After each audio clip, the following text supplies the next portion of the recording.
السلام علیکم۔ میں آج آپ کو بتانا چاہوں گا کہ زندگی کے اندر صرف پڑھنا، نمبر لینا اور ڈگریاں حاصل کرنا ہی کافی نہیں ہوتا، بلکہ زندگی کے اندر کامیاب ہونے کے لیے کچھ چیزوں کی ضرورت ہوتی ہے۔ مثال کے طور پر پہلی بات تو یہ کہ جو آپ کے نمبر ہیں وہ کچھ مقامات پر، کچھ جگہوں پر آپ کے لیے فائدہ مند ہوتے ہیں، لیکن جو آپ کی پروفیشنل لائف ہے اس میں صرف نمبر کام نہیں دیتے۔ مثال کے طور پر آپ نے میٹرک میں اچھے نمبر لیے تو کسی اچھے کالج میں ایڈمیشن مل جائے گا، اور پھر انٹرمیڈیٹ میں اچھے نمبر لیے تو پھر کسی یونیورسٹی میں ایڈمیشن مل جائے گا۔ اب جب پروفیشنل لائف آ جاتی ہے تو اس میں کیا ہے، کچھ چند اپنی پروفیشنل لائف کے اندر کامیاب ہونے کے لیے چند عادتوں کو اپنانا پڑتا ہے۔ اب وہ عادتیں کون کون سی ہیں؟ سب سے پہلی عادت ہے پابندی وقت، یعنی وقت کی پابندی کرنا۔ میں پہلے بھی اس سے بات کر چکا ہوں کہ اب جو بچہ اپنی اسکول لائف کے اندر یا کالج لائف کے اندر اپنے وقت کی قدر کرتا ہے اور ہر کام کو وقت پر کرتا ہے، تو جب وہ وقت کی قدر کرتا ہے تو پھر وقت بھی اس کی قدر کرتا ہے۔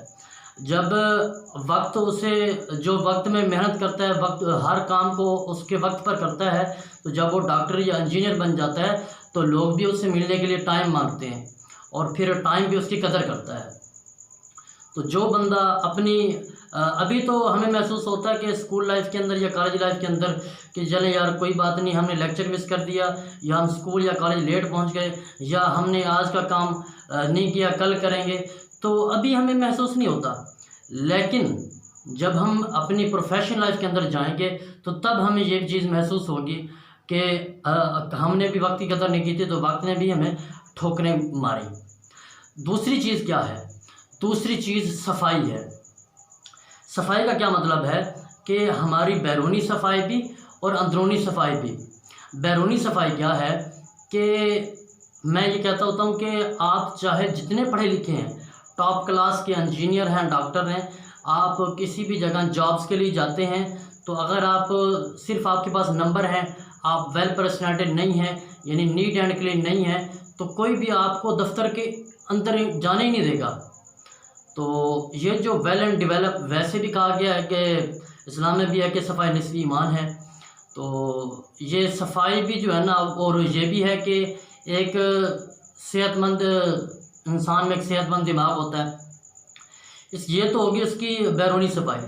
انسان کی اندر کی صفائی کیا ہے؟ میں یہ بات کہتا ہوتا ہوں کہ اگر ایک شخص اپنے اندر سے حسد، کینہ، بغض، ان چیزوں کو نکال دے تو تب جا کے وہ ایک انسان بچتا ہے۔ تو جب انسان اپنے آپ کو بیرونی طور پر اور اندرونی طور پر دونوں طرح سے صاف کر لیتا ہے تو وہ ایک اچھا انسان بن جاتا ہے۔ تیسری چیز کیا ہے؟ تیسری چیز سچ اور ایمانداری۔ جب کوئی شخص اپنی زندگی کے اندر ہمیشہ ہر کام کے اندر سچ بولتا ہے، بظاہر تو یہ محسوس ہوتا ہے کہ یہ سچ بولنا بہت مشکل کام ہے۔ تو وہ جو ڈاکٹر دوائی دیتے ہیں نا، میں کہتا ہوں جو ڈاکٹر دوائی دیتے ہیں تو وہ جو کڑوی دوا ہوتی ہے تو اس کے اندر شفا بھی ہوتی ہے۔ تو سچ بظاہر تو ہمیں کڑوا محسوس ہوتا ہے، لیکن وہ جو ہے نا ہمارے لیے بہت ہی فائدہ مند ہے۔ وہ کہتے ہیں نا جو بندہ سچا ہوتا ہے وہ اس کی دعا بھی قبول ہوتی ہے، اور وہ پھر کبھی کسی کے سامنے شرمندہ نہیں ہوتا، اسے کسی بھی مشکل کا سامنا نہیں کرنا پڑتا۔ اور جو شخص اپنے کام کے اندر اپنے اساتذہ کے ساتھ، اپنے والدین کے ساتھ، اپنے تمام معاملات میں ایمانداری کرتا ہے تو وہ بندہ کامیاب ہوتا ہے۔ بلکہ میں تو کہتا ہوں کہ جو شخص سچا اور ایماندار ہے تو اسے کامیاب ہونے سے دنیا کی کوئی چیز روک ہی نہیں سکتی۔ چوتھی چیز کیا ہے؟ چوتھی چیز ہے مقصد زندگی۔ انسان اس دنیا میں آتا ہے تو اس کا مقصد کیا ہے؟ سب سے پہلا ایک حقیقی مقصد ہوتا ہے اور ایک دنیاوی مقصد ہوتا ہے۔ حقیقی مقصد کیا ہے کہ ہمیں اللہ تعالیٰ نے اس دنیا میں بھیجا، کس کے لیے بھیجا؟ اپنی عبادت کے لیے بھیجا ہے۔ اس میں حقوق اللہ ہیں، حقوق العباد ہیں، انسانیت، اخلاقیات ہیں، وہ تمام کی تمام چیزیں ہیں۔ تو سب سے پہلا جو ہمارا حق ہے وہ تو ہمارا مقصد حقیقی ہے، یعنی کہ جس مقصد کے لیے ہمیں بنایا گیا ہے۔ تو اس کے بعد ہمیں اپنا روزگار کمانے کے لیے کوئی جو ہے نا پیشہ اختیار کرنا پڑتا ہے۔ تو پیشے کے اس کے لیے بھی میں بات کر چکا ہوں کہ ہر بندے کو اللہ تعالیٰ نے ایک مخصوص کام کے لیے پیدا کیا ہے۔ تو وہ آتا ہے، اپنا کام سر انجام دیتا ہے اور چلا جاتا ہے۔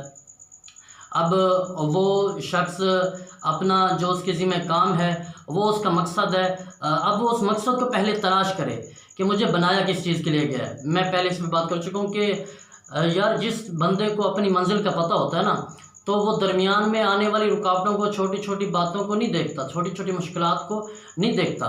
اور جس بندہ کو مثال کے طور پر آپ نے کہنا میں نے ڈاکٹر بننا ہے، تو چاہے جو بھی ہو جائے تو پھر آپ نے ڈٹ جانا ہے، وہ کام کر کے دکھانا ہے۔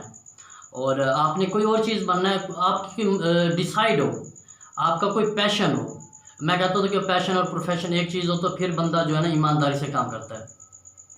تو جو بندہ اپنے مقصد کو پہچان لیتا ہے اور پھر اپنی پوری قوت اس کو حاصل کرنے میں لگا دیتا ہے تو وہ بندہ بھی اپنی زندگی میں کامیاب ہوتا ہے۔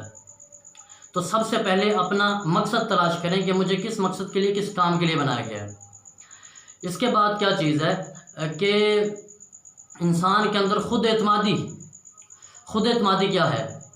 کوئی بھی شخص جب بھی، میں اس پہ پہلے بات کر چکا ہوں کہ جو بھی شخص، جب ہم کوئی بھی کام شروع کرنے لگتے ہیں تو انسان کے اندر ایک ڈر محسوس ہوتا ہے، اس سے اپنے دل کے اندر یار میں یہ کام شروع کر رہا ہوں، میں ہار گیا تو کیا ہوگا، میرے دوست، میرے گھر والے اور مجھے سارے لوگ کیا کہیں گے۔ تو جو بندہ ان مشکلات سے ڈر جاتا ہے اور لوگوں کی باتوں سن کے تنگ آ جاتا ہے تو وہ کبھی کوئی کام کر ہی نہیں سکتا، وہ کبھی کسی منزل پر پہنچ ہی نہیں سکتا۔ بلکہ میں تو کہتا ہوتا ہوں کہ آپ، ان لوگوں نے تو آپ کا برا سوچ رکھا ہے، تو وہ اپنا کام، لوگوں کا کام ہے برا سوچنا۔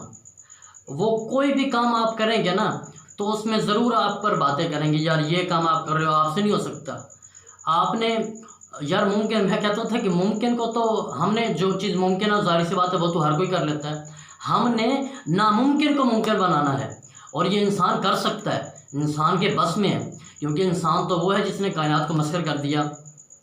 انسان ہر چیز کر سکتا ہے۔ اگر لوگ کہیں گے کہ آپ نہیں کر سکتے تو آپ نے کہنا ہے کہ I can do, I must do, میں کر سکتا ہوں اور میں یہ کروں گا۔ جب آپ کے اندر یہ خود اعتمادی پیدا ہو جاتی ہے اور آپ کوئی بھی کام کرتے ہیں تو اس میں لوگوں کی باتیں نہیں سنتے اور بالکل ایزی ہو کے بغیر کسی ہچکچاہٹ کے کرتے ہیں، تو پھر آپ کچھ بڑا کرتے ہیں۔